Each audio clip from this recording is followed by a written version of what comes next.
Morning. Good morning, Natalie and Angelia. Hi, everybody. Welcome to practice. It is the 10th of February, and I have to admit, I am moving super slow today, super duper slowly, because I have a migraine. So we're going to chant in this day gently. But I have to still work and I still have to do practice and stuff. So I was like, well, even with a headache, it's like pretty intense. But I was like, let's still do this because I know that there are other people who have it way worse, and I can be strong in this. Thank you for sending a little healing energy. It's like right here. But nonetheless, we're going to get into our practice.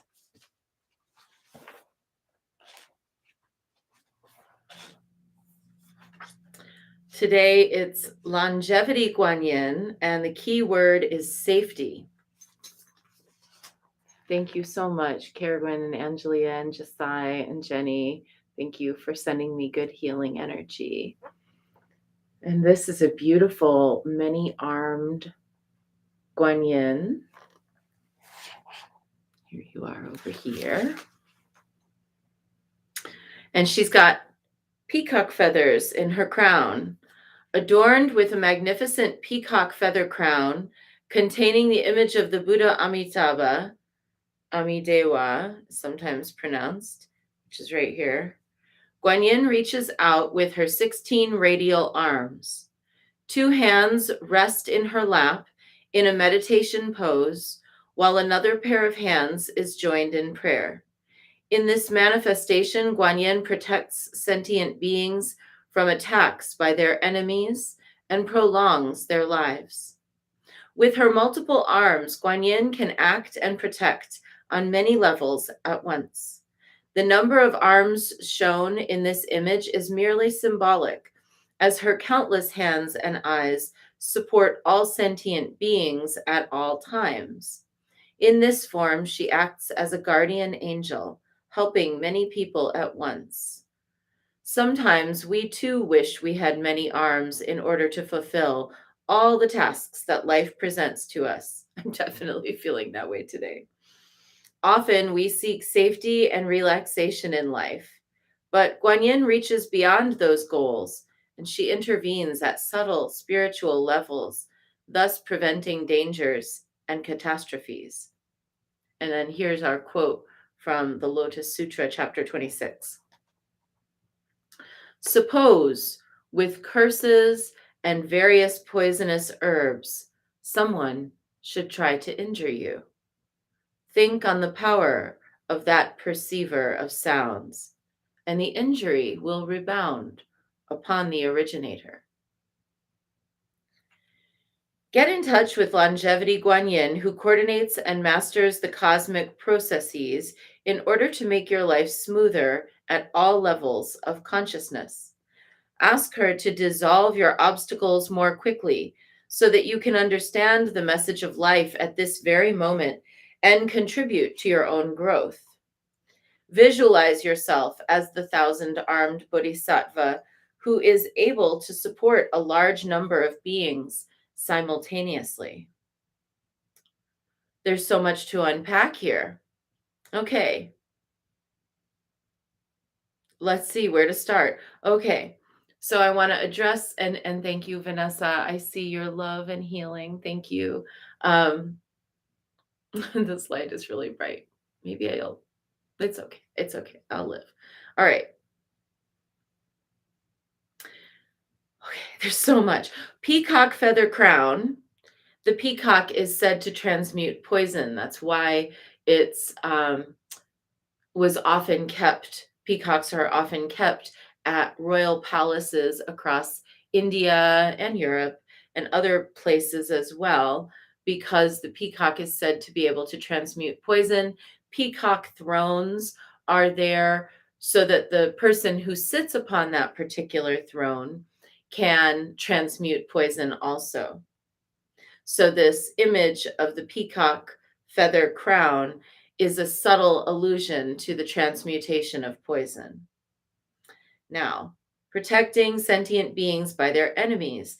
And then this quote from the Lotus Sutra, the injury will rebound upon the originator. Like, what? That's straight up witchcraft. That's not Buddhism, right? Except that's the thing. A lot of people don't know that in early Buddhism and even in modern Buddhism, there are practices that we would consider witchcraft. We, witches, would consider witchcraft. Buddhists will assiduously tell you that this is not witchcraft. Witches are like, I mean, I see it. It's just like everything I do. When I got to this level of Buddhism, when I encountered this, let's say, layer, not level like hierarchically, but there's, layers of the Dharma. When I hit the tantric sorcery layer of the Dharma, I immediately recognized in it witchcraft. Witches will do spells to send back the energy that's been sent to them that's negative. That's a pretty regular thing. There are mirror spells, there are spells using little, talismans, there's all different kinds of spells designed to send back negative energy. But we don't really think of the Dharma as a place to do that. In fact, many people would think of compassion as being um, the practice of turning the other cheek. But the Dharma is not turning the other cheek, and the Dharma is not performing hexes or trying to cause harm. Where the Dharma lives is in this space where the recognition and awareness of karma will send that energy back upon the originator, not so much because the person receiving that energy had to project any negativity back, but because the act of doing something to cause harm will yield harm. And so the Dharma recognition that our actions are the seeds and what happens are the fruits is maybe somewhat of an explanation for why we might see this in the Lotus Sutra. And, there are far more capable, competent scholars of the sutras than I, but as a witch reading this, suppose with curses and various poisonous herbs, someone should try to injure you. Think on the power of that perceiver of sounds, and the injury will rebound upon the originator. I mean, as a witch reading that, it's recognizable, is all I'm saying. It's a recognizable technology. It's not so much about sending negative energy as it is about recognizing that a negative seed will yield a negative fruit, and that you, as the recipient of that energy, do not and should not interact with that energy at all. You shouldn't get entangled in the net of it and feel like you have to fight your way out of it. You shouldn't feel like you have to get on the offensive. You don't need to do anything. That energy will ultimately ripen in its own way, in its own time, and you may or may not ever see it. And the desire to see it, I would say, is the desire to see the rebounding of that negative energy is a very human tendency, but not necessarily one of our better tendencies. Okay. I mean, there's so much more that we could even unpack here, but I still want to do a card. So let's have a look. And thanks again for being patient with me as I'm just like moving slowly over here.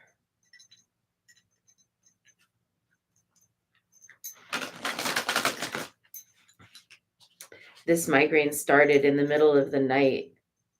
I woke up because my head was pounding in my sleep.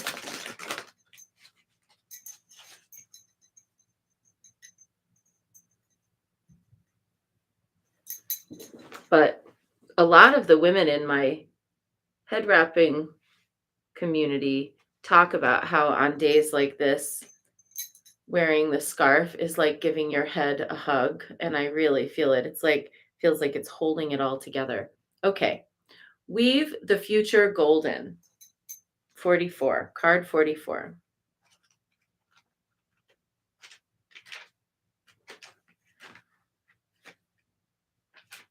All the way toward the end here. Something good is coming your way. Oh, I love that. Let's say I'm going to read that again. Something good is coming your way. Guanyin urges you to weave your future into the present moment, to call in and draw to you the opportunities, teachings, circumstances, and synchronicities waiting for you that will enable your soul to live its divine destiny with greater abundance, bliss, and creative fulfillment. Do you know how much the divine wishes to support and assist you in living your heart's truth in this lifetime? Guan Yin, with grace and compassion, wishes to help you ascend to the next level of your life expression so that your soul light may shine more brightly on the planet and help you and other beings to live with more heart and less fear. You can choose to live a life infused with the golden energies of peace, prosperity, joy, and creativity. A future so golden is being woven into your present moment right now, like a tapestry, with the choices and actions that you make in this moment. You can call into being the divine golden tapestry of future bliss. So, you know,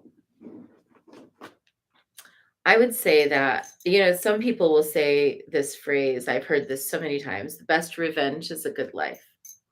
This is kind of following up on our longevity Guanyin, that the best revenge is a good life.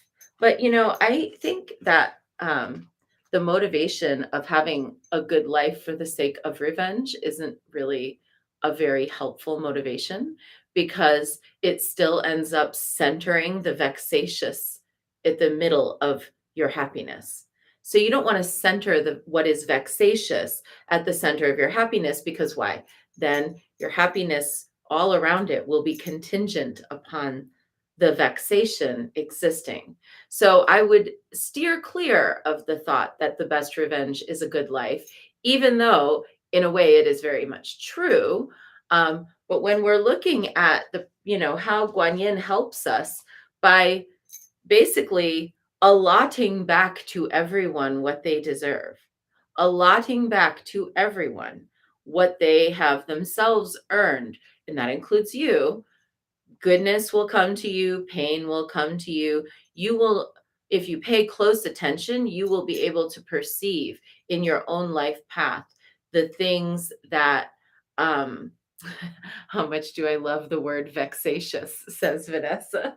It's just because it begins with a V.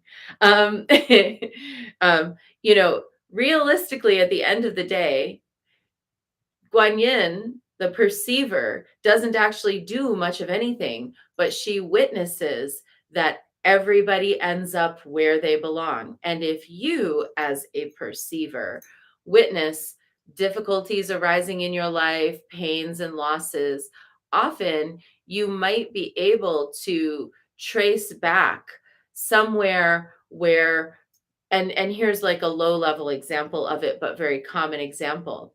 Like maybe once upon a time you felt superior to somebody else because of, they didn't know how to do something and you did. And so you felt like, like how, your teenager self or whatever is like, you couldn't even figure that out. But then, like later on in your life, one day you find you are the one who's having a hard time figuring something out, and some person is mocking you about it or is frustrated with you or impatient with you. Then you have that moment where you can recognize, oh, with compassion for yourself that was judgmental, for yourself that is being judged. Oh, look, there's that lesson. Now, I think it's really important to say here that we don't define this by Like if somebody has a chronic illness or a terrible tragedy, that's not like, oh, they earned it. That's not what I'm saying. I'm saying when those life lessons presence themselves in a way that awakens in you a memory of something that you did in the past that you're like, oh, now I see. That we can accept that lesson, and we can see that that karma is properly apportioned there. Like, oh, the fruit of that action is that now I have the opportunity to have compassion for somebody that I once felt superior to, or that I once felt was out of order in some way. But the converse is also true. Sometimes we can see that a good thing has happened because we did a good thing, because there's an echo in the presentation of it. So maybe when, someone was broke, you bought them groceries. And now that you're homesick, someone chooses to call you up and say, hey, I just left a bag of groceries on your front porch for you. So you can see it. You perceive, oh, the fruit of my prior action is here in the kindness that I'm receiving. And then what ends up happening, the natural result of both of these exercises is to perceive that there is no you or other person. There is just the lesson presencing itself at various times in the timeline, and whether or not that lesson is being perceived. So today, let's look at our lives and perceive where those wisdom lessons have arisen in the past and are arising in the now, and where they might be connected to things that happened before, where things of the past and things of the present might be connected, not as karma in a punitive way and not as karma in a rewarding way, but rather karma as a series of human lessons presencing themselves through time in different bodies, so that there is a general collective knowing ultimately. And that is how we can then sort of have compassion for ourselves as we're learning lessons, and for others as they're learning theirs. And it helps us to dial back our frustration when somebody doesn't know or perceive or understand what we understand. And it helps us to be more cautious in our judgments of others. So I think that's our short bit for today, and I certainly hope it was coherent. And now let's dive into practice with 3 prostrations before the shrine.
And let's take refuge in that wisdom dharma. Namo Guru Be. I take refuge in the inner teacher. Namo Buddhaye. I take refuge in the great mother of compassion. Namo Dharmaye. I take refuge in the wisdom of the ages. Namo Sanghaye. I take refuge in the community of practitioners.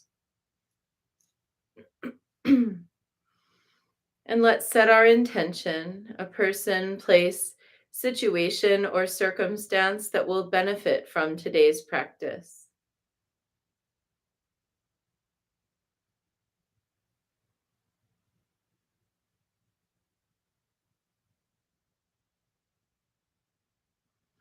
I have a couple of friends who are dealing with long COVID.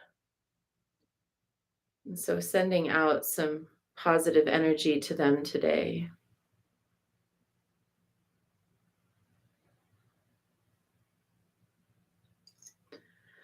And let's recite the Four Immeasurables. May I be a source of loving kindness in this world and all worlds, bringing a generous heart to all my thoughts and doings. May I be a vehicle of compassion in this world and all worlds, ever mindful and aware of the tremendous suffering of others. May I be a brimming vessel of joy in this world and all worlds, delighting in the happiness of others as their suffering is alleviated. May I be a balance point of equanimity in this world and all worlds, seeing all as equals and all as deserving of goodness. And we'll make our offerings.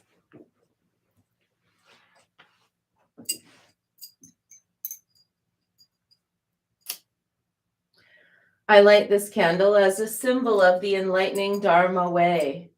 May it shine brightly for the benefit of all beings.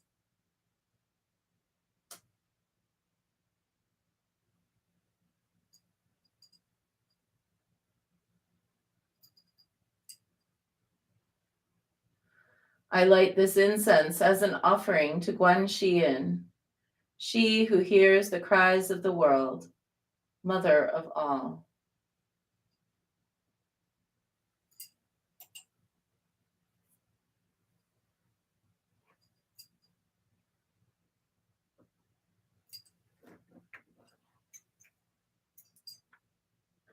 Omahung.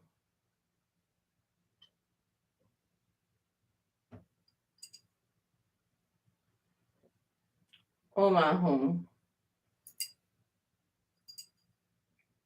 Omahung. Omahung. Omahung. Omahung. Omahung.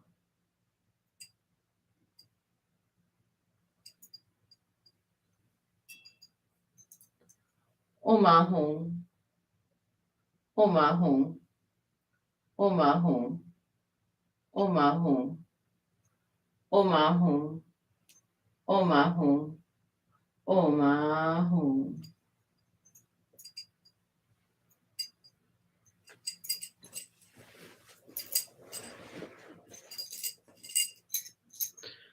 Reverently, I prostrate with my body, speech, and mind, and present clouds of every type of offering, actual and virtual. I confess all my destructive actions accumulated since beginningless time, and rejoice in the meditation of all holy and ordinary beings. Please, Guanyin, remain until the end of samsaric existence, and turn the wheel of Dharma for sentient beings. I dedicate my own merits and those of others to the great enlightenment.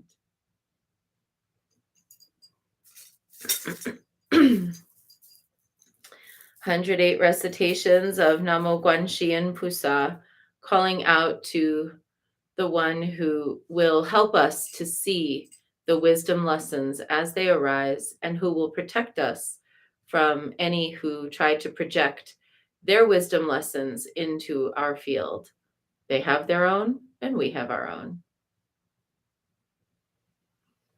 Namo Guanxin Pusa, Namo Guanxin Pusa, Namo Guanxin Pusa, Namo Guanxin Pusa, Namo Guanxin Pusa, Namo Guanxin Pusa, Namo Guanxin Pusa,